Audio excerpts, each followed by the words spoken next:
Vă salut, dragii mei! Bine ați venit pe canalul meu, eu sunt Beatricia, iar astăzi sunt încântată să vă prezint un tort absolut fabulos cu o abundență de mere. E un tort foarte aromat, alcătuit din foi fine de vanilie, inserție delicioasă de mere și o cremă gingășă care la fel conține mere. Haideți să începem!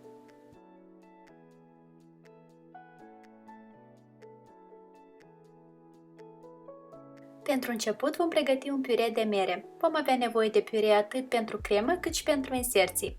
Îndepărtăm cotorul și tăiem fiecare mără în jumătate.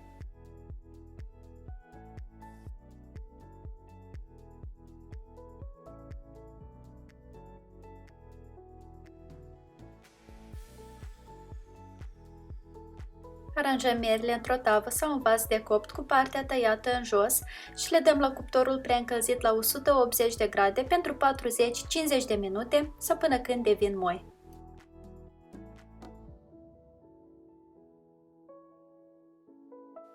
Merele sunt gata, le transferăm într-un blender cu tot cu coajă și le vom strobi într-un piure.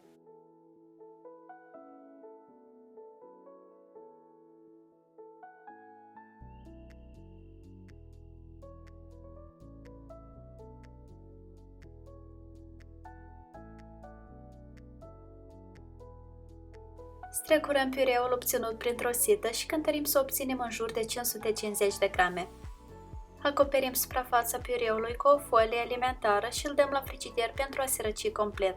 Piureul de mere îl puteți pregăti din timp, eu personal l-am pregătit de seară. Pentru foile de vanilie vom amesteca mai întâi ingredientele uscate: făina cernută, amidonul de porumb, praful de copt și sarea.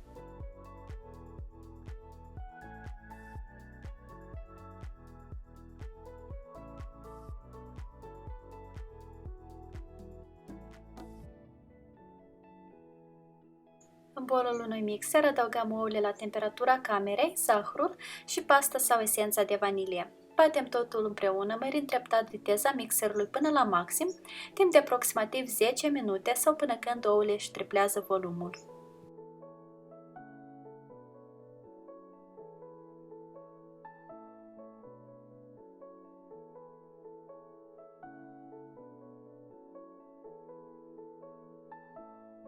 În continuare vom turna încet untul topit și răcit. Atenția, este foarte important ca untul să fie aproape la temperatura camerei în momentul în care îl adăugăm la ouă.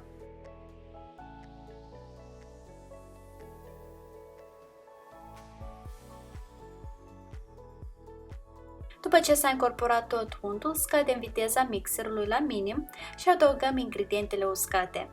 Apoi mărim puțin viteza și continuăm să mixăm până toate ingredientele s-au incorporat.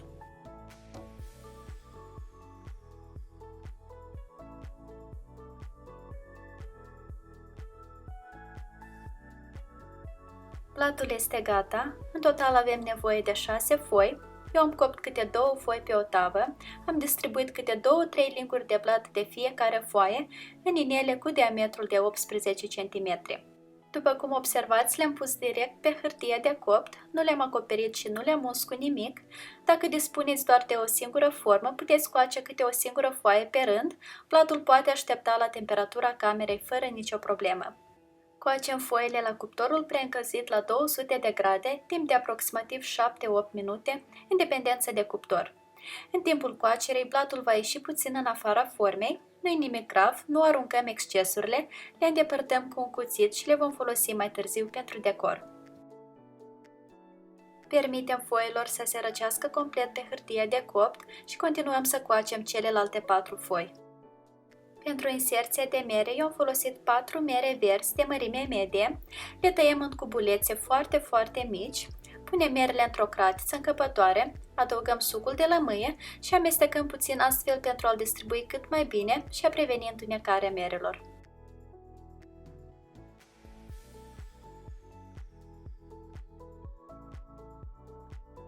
Adăugăm 150 de grame din piureul pregătit mai devreme și zahărul și călim merele la foc mediu scăzut timp de aproximativ 15-20 de minute sau până când devin foarte moi, dar încă își țin bine forma.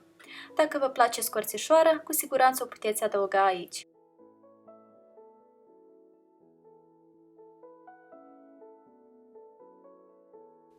În același timp vom hidrata și gelatina în apă rece.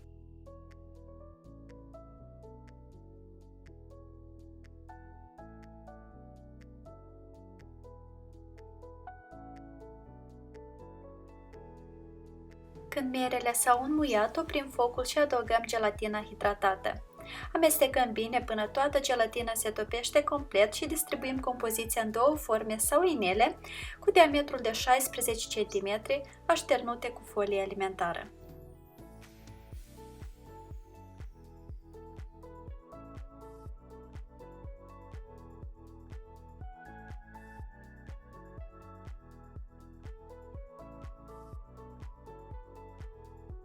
Dăm formele la frigider sau pentru a grăbi puțin procesul la congelator până se prind. Pentru cremă adăugăm crema mascarpone, smântâna rece, zahărul pudră și vanilia în bolul mixerului planetar.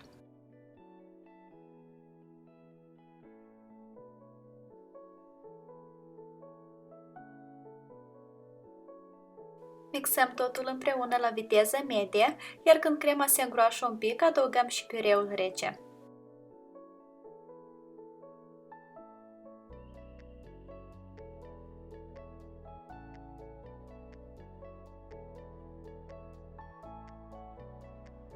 Continuăm să mixăm la viteză medie până obținem vârfuri tari. Nu mixați crema excesiv, stați cu ochii pe ea, altfel se poate separa. Testați-o și la gust și dacă vă pare insuficient de dulce, mai adăugați zahăr pudră. Gustul va depinde mult și de cât de dulce au fost merele. Crema este gata, o transferăm într-un poș de patiserie. Iar acum suntem gata să asamblăm tortul. Introducem prima foaie într-un inel de 18 cm. Marginile din interior le-am acoperit cu o folie de acetat, însă acest lucru este opțional. Aplicăm un strat generos de cremă și nivelăm cu o lingură. Aceste foi nu necesită însiropare, sunt foarte gingășe și vor continua să absoarbă umiditate și din cremă.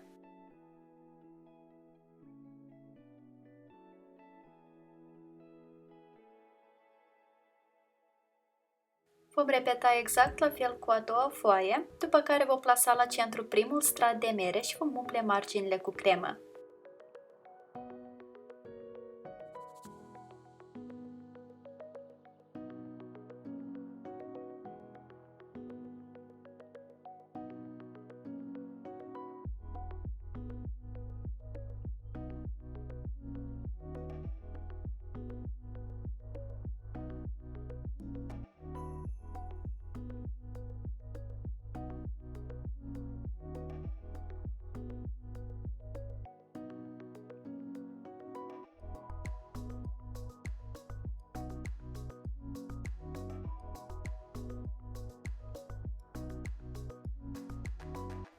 Continuăm alternând următoarele două foi cu cremă, introducem a doua inserție de mere și la final încă două foi cu cremă.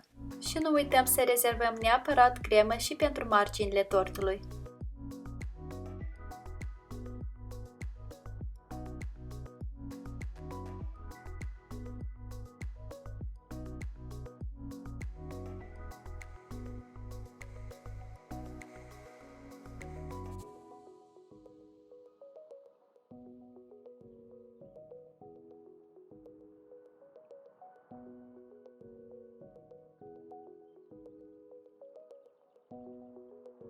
La această etapă dăm tortul la frigider pentru minim 3-4 ore.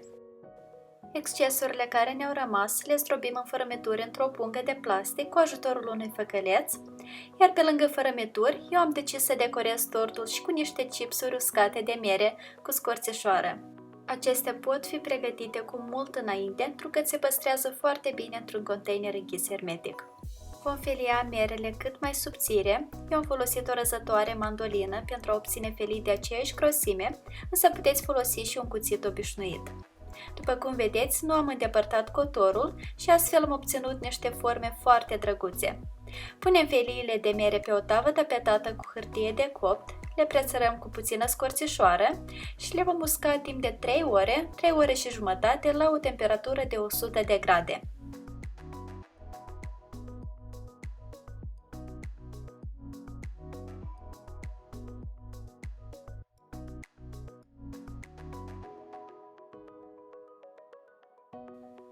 Chipsurile mele sunt gata, au un aspect foarte tomnatic și rustic, exact ce mi-am dorit pentru tematica tortului. Iar acum să finisăm tortul, îndepărtăm inelul și foile de acetat și acoperim marginile tortului cu crema rămasă. Eu am aplicat mai întâi un strat subțire de cremă pentru a bloca fărămiturile, după care am dat din nou tortul la frigider pentru o jumătate de oră, iar apoi am mai adăugat încă un strat generos de cremă, am nivelat marginile și am decorat tortul cu fărămiturile rezervate și chipsurile de mere. Pentru a obține un aspect mai rustic, marginile de sus le-am păstrat nenivelate.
Tortul este gata de savurat, toate straturile pur și simplu se topesc în gură, foile sunt atât de gingașe și delicate, iar crema ne oferă o notă ușor acrișoară cu o aromă plăcută de mere, complimentând perfect întreaga compoziție.